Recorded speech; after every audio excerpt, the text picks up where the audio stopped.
today, there is a huge debate about music. I want to mention again, we spoke about logic a little bit earlier. We know from a religious perspective, the ruling.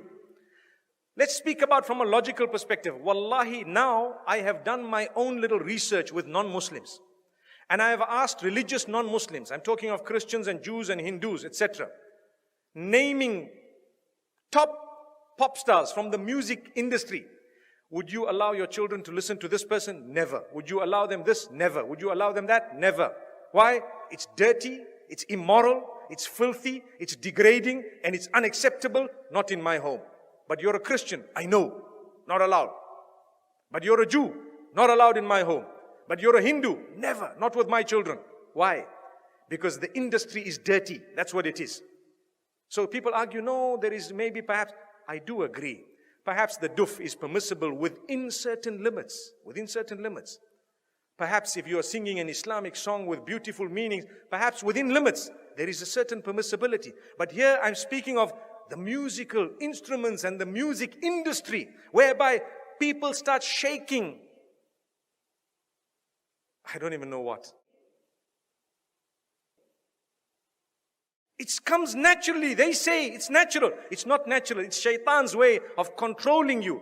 You listen to the beat continues. You start tapping your finger, you start moving your head. A little while later, you start moving the top of your body, and a little while later, you start moving the bottom of it. May Allah subhanahu wa ta'ala forgive us.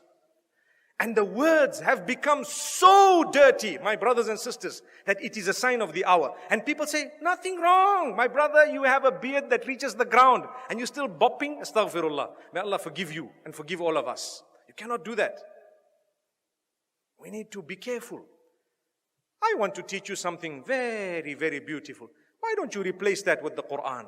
Melodious recitation. Listen to Ra'ad al-Kurdi. Listen to anyone else that you would perhaps like, Sa'ad al-Ghamidi. Beautiful recitals of your choice. Abdul Basit, Abdul Samad, whoever else you like. There will be so many people. Replace it. It's beautiful. It's soothing.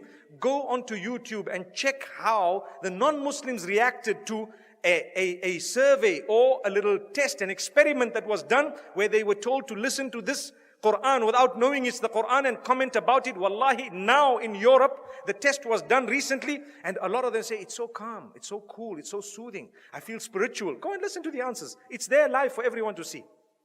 And we Muslims who have the Quran, we are not achieving any soothing, no comfort, no nothing from this. How and why? Surely you can replace it. I would rather be resurrected and arrive in the presence of Allah subhanahu wa ta'ala, having known as a person who gave up dirty music for the words of yours, O Allah. I didn't want to listen to all of this. I gave it up. I know there was a debate about halal, haram. I do know the majority of the scholars said it's not permissible. I do know some of them said, okay, within a certain scope it's okay. But remember, those who say within a certain scope it's okay, none of them say that the musical industry of today is permissible. Not even one of them.